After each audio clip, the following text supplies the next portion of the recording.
the Mahoning Valley Daily Podcast.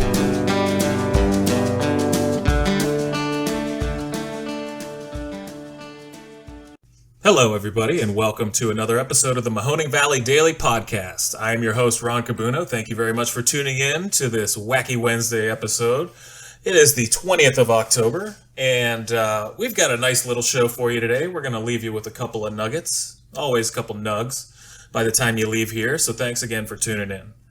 It looks like the crazies are at it again in Boardman School District. There is a group called the Boardman, Ohio Parents Group that is now suing the school over the mask mandate that they have in place there, that has kept their quarantines to a minimum and kept as many students in the classroom as possible, but that is still not good enough for them. They want to keep the fight going. So now you have this group of 10 parents who are suing the school board and suing the superintendent for just doing their job and keeping everybody as safe as possible.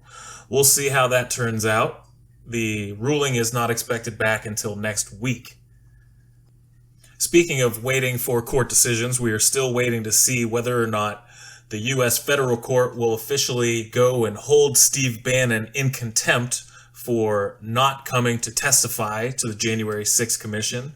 He's essentially the extremely ugly canary in the coal mine, where we're going to see if the court has any teeth at all in terms of getting people to talk and testify in this very important matter. And on a locally related note, the always angry man in short sleeves, Representative Jim Jordan, a very good friend of the president, is up on Capitol Hill apparently saying today that he has no recollection about how many times exactly he talked to the president on January 6th. If you go back through his accounts since that day, he has said that he talked to the president during the event, not during the event, before the event, after the event, everything else in between. So we're going to see if we can actually get something out of him, but if not, those phone records will probably speak volumes. On another local note that has to do with Scumbag Dude, Floyd Mayweather is opening up a gym in the Southern Park Mall. Apparently, the state-of-the-art facility is going to be based on Floyd's Hall of Fame training regimen. No telling if there's going to be a domestic violence, how to strike your wife section to the gym. I'm sorry, but I have to go there because this man has been convicted and accused many, many times of beating women and continues to get away with it because he's got enough money to do so. Not only that, but he's made over $1 billion in his career. So the idea of giving this guy any more money just absolutely is at a loss with me. I hate to say it because I would love to see whatever goes into the Southern Park Mall succeed to the highest degree.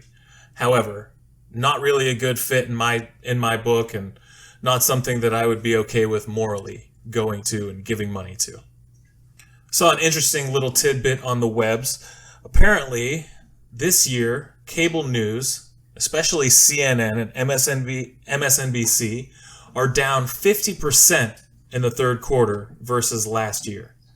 I know there's a lot more things going on than just COVID and George Floyd, but everything else pales in comparison, especially because we're not all sitting at home in front of the TV. And I think the Trump factor has a lot to do with it as well.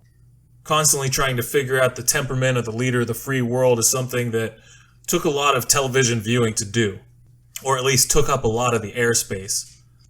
Uncoincidentally, though, Fox News saw less of a drop in their viewership, only down 37% year over year.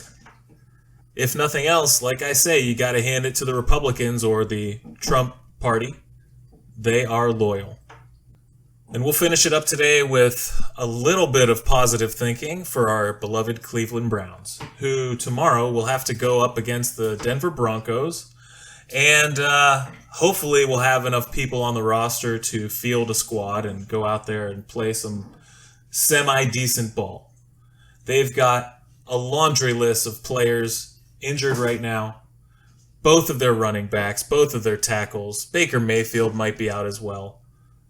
I hear the water boys got the measles, and the bus drivers got turf toe.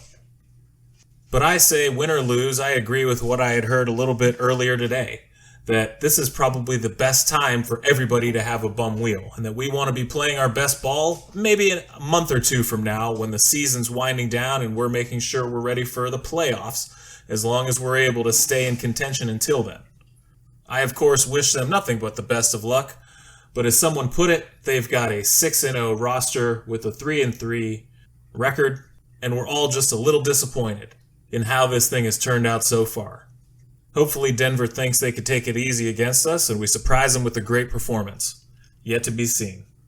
I will end this episode with just one more request for you guys to go out there, shake an extra hand today, give an extra smile, and be nice to whoever you happen to meet in our fair community.